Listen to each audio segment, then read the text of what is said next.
د لوی او مهربانه خدای په سپېڅلي نامه درنو لیدونکو سلام. د نن ورځ خبرونو ته ښه راغلاست. نن دوشنبه دی 1403 کال د زمري اسد 15 نیټه ده چې د 2024 میلادي کال د اګوست له 5 نیټې سره برابره ده. په پیل کې د څو مهمو خبرونو سرچکې.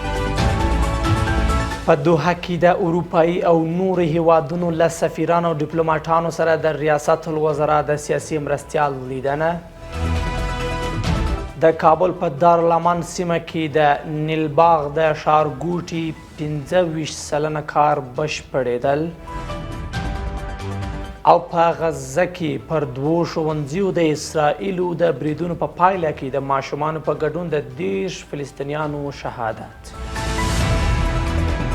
زه ځیم دا هم بشپړ خبرونه. د اسلامي امارت مرستیال ویان ملا حمدالله فطرت وایي چې د ریاست الوزرا سیاسي مرستیال مولوي عبدالکبیر دوحه کې د اروپایي او یو شمیر نورو هیوادونو له سفیرانو او ډیپلوماټانو سره په کتنه د افغانستان او اړوند هیوادونو د دوه اړخیز اړیکو امنیت او بشپړې همکاري په اړه خبرې کړې. د ښاغلي فطرت په وینا مولوي عبدالکبیر د افغانستان د شته پرمختګونو امنیت او ثبات په اړه معلومات ورکړي او له ټولو سفیرانو او ډیپلوماټانو څخه یې غوښتي چې د افغانستان کې خپل سیاسي استازي بیا فعالي او د افغانستان اړوند چارې له پلازمینه کابل څخه اداره وکړي.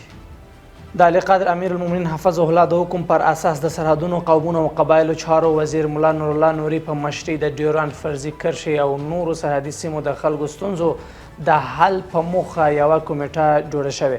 دغه کمیټه به د سرحدي سیمو او اوسیدونکو ته دیني او عصري زده کړو، روغتیا، مخابراتي خدمتونو، سړکونو رغولو او د څښاک پاکو اوبو رسولو برخو کې معیاري خدمتونو ته زمینه برابر کړي.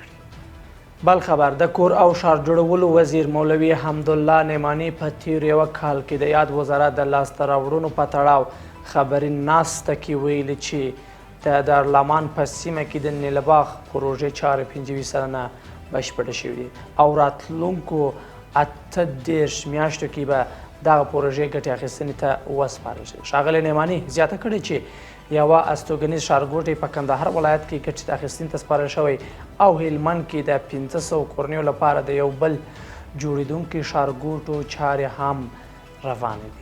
او وروستی خبر د الجزیرې تلویزیوني شبکې د راپور له مخې اسرائیلي یرغلګرو تېره ورځ د غزې په لویدیځ کې پر 2 ښوونځیو چې د جګړې له امله بې ځایه شوي فلسطینیان پکې استوګن و بریدونه ترسره کړي دي.